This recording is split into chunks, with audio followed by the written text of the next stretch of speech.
নমস্কার বন্ধুরা, সব বন্ধুদের নতুন দিগন্ত থেকে স্বাগত, ধন্যবাদ জানাই। আর আজ আমি রান্না করব পোলাও, মানে সুজির পোলাও। আর এই সুজির পোলাও এর আগে আমি অনেকবার বাড়িতে করে সবাইকে খাইয়েছি এবং খুব প্রশংসাও পেয়েছি। তাই ভাবলাম আজ একটু বন্ধুদেরকে শেয়ার করি। আর এই সুজি পোলাও করার জন্যে প্রথমে ঘি দিয়ে সুজিটাকে একটু ভেজে নেব। সুজি লাল করে ভেজে নেব, আর যখন সুন্দর একটা সেন্ট করবে তখন সুজিটাকে নামিয়ে নেব।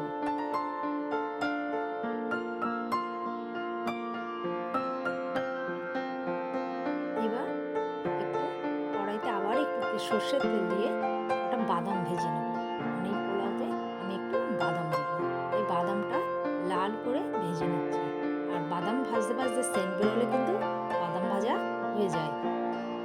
সেন্ট বেরোলেই বোঝা যাবে যে বাদাম ভাজাটা হয়ে গেছে। বাদাম ভাজার পর আর একটু যেটা ভাজবো সেটা হচ্ছে কাজু আর কিশমিশ। আর একটু ঘি দিয়ে কাজু কিশমিশ ভেজে নিচ্ছি। কাজু কিশমিশ ঘি দিয়ে ভাজলে কিন্তু সুন্দর একটা সেন্ট আসে, আর সেই সেন্টটা কিন্তু আমার খুব ভালো লাগে। কাজু কিশমিশটা একটু লাল করে ভেজে নেব। কাজু কিশমিশ ভাজা হয়ে গেছে, আর এটা তুলে রাখছি।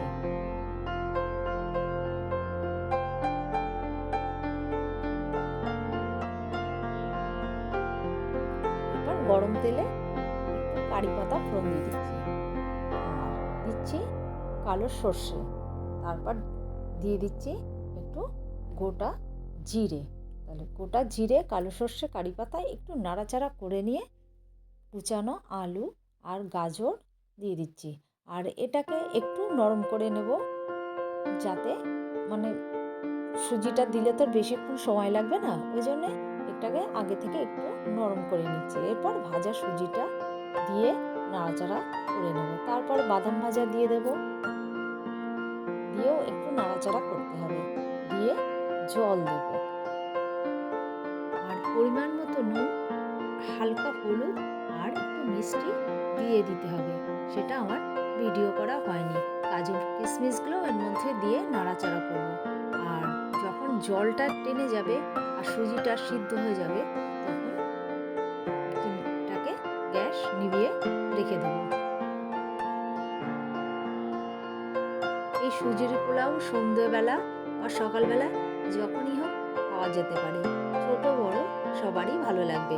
একটু মিষ্টি মিষ্টি লাগবে খেতে, খেতে কিন্তু খুব ভালো লাগবে।